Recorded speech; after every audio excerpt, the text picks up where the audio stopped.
13 has always been my lucky number, so I'm very excited about 2013 coming up.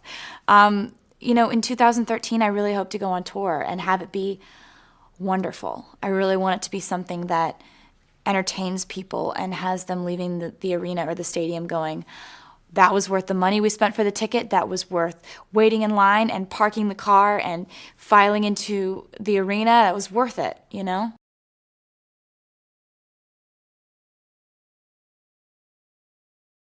I have written lyrics on my arm for the last tour, and it was really a fun thing to do because, it could be a song I'd never heard before. It could be a song that somebody just said, oh, here, like, I really like this one line in this one song, like in the dressing room before I'd go on, and I just write it on my arm.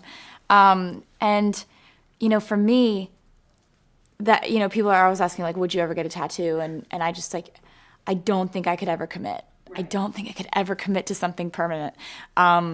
So I think no, I just, like, I couldn't. If I was gonna get something, it would be a 13, but I just, like, I don't want to get a tattoo.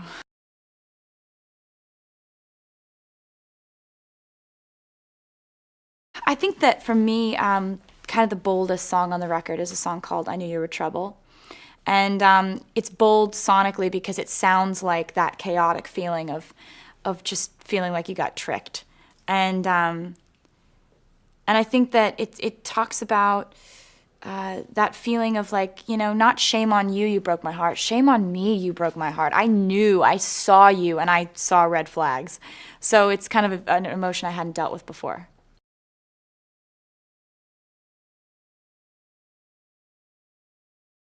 I am alone a lot, which is good. I need that time to just be alone and after a long day, just decompress. And so I go to either my house or the hotel or my apartment or whatever, wherever I am. I go home and I watch TV and I sit there with, like, my cat and I just watch TV or go online, check my emails. It's just, like, it's nice to just, like, light a candle next to your bed and, like, no one's around.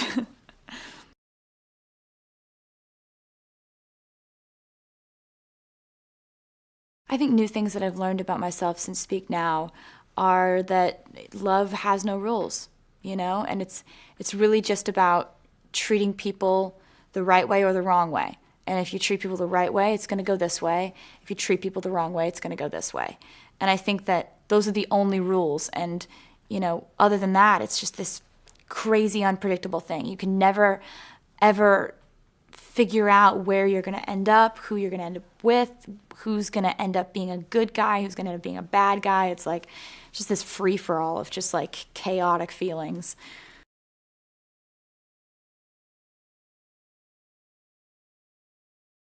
I think one thing I would pass on to my kids or my friends or anyone who asked for advice, I think I would say, grow up one year at a time. That's something I'm so glad I did.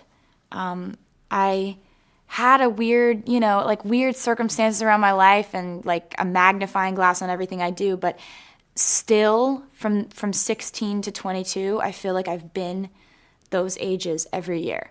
I've been 16 when I was 16, 18 when I was 18, 20 when I was 20, figuring things out, not needing to, like, be 25 that whole time. I think it's important to get excited about things that you're excited about and live life one year at a time.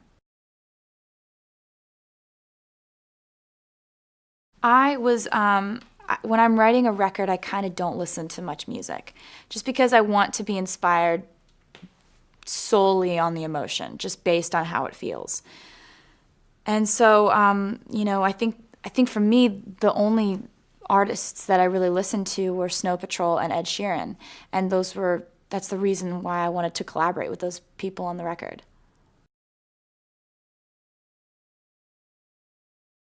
I don't feel like I'm normal because, if somebody, like, messes up and they're my age and they're, like, in college or something and they make a mistake, they're like, oh, I'm not going to do that again. Hope it doesn't end up on Facebook or something. And I'm like, oh, wow, this is going to be made into a big deal. Oh, this is going to be in the news for the next 6 months. Like, if I make a mistake, it's got huge repercussions that are very public.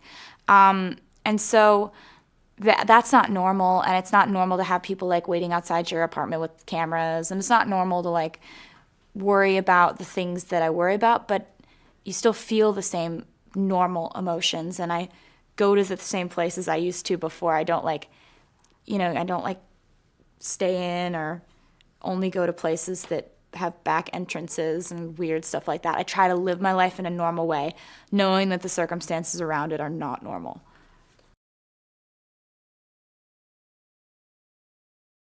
I had been writing for about a year when I wrote Red, the song. And when I wrote that song, it's almost like everything shifted, and I wanted to take the album to a different place.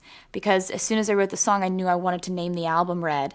And so that was kind of in my mind when I worked on the album for the next year. And that ended up being, those songs ended up being the majority of the songs that ended up on the record.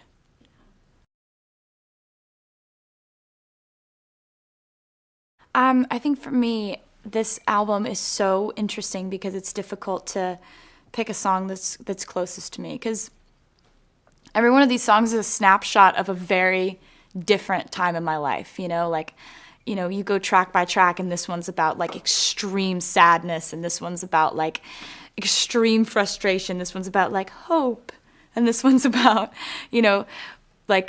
seeing someone falling in love for the first time. And I think that in order to pick one that would, to me, define the rest of the record, it would probably be the song State of Grace, because it has a line in the song that says, "Love is a ruthless game unless you play it good and right." And that sets the tone for the entire rest of the record, that one lyric.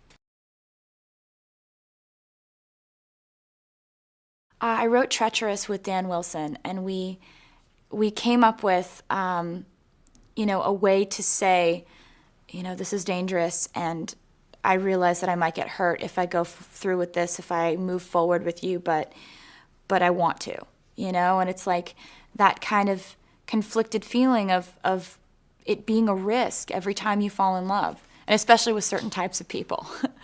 So I think that was a song that I'm really proud of, because it's got this bridge that sounds like a second chorus.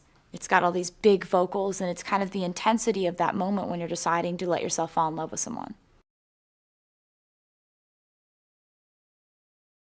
I think when the album comes out, there are 16 songs on this record, so there's a lot to go through, and there's a lot to connect to.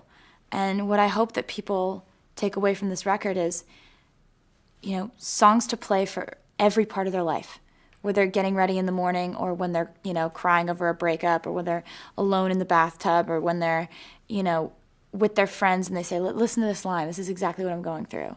I want these songs to fit into people's lives in all the different ways that they need music.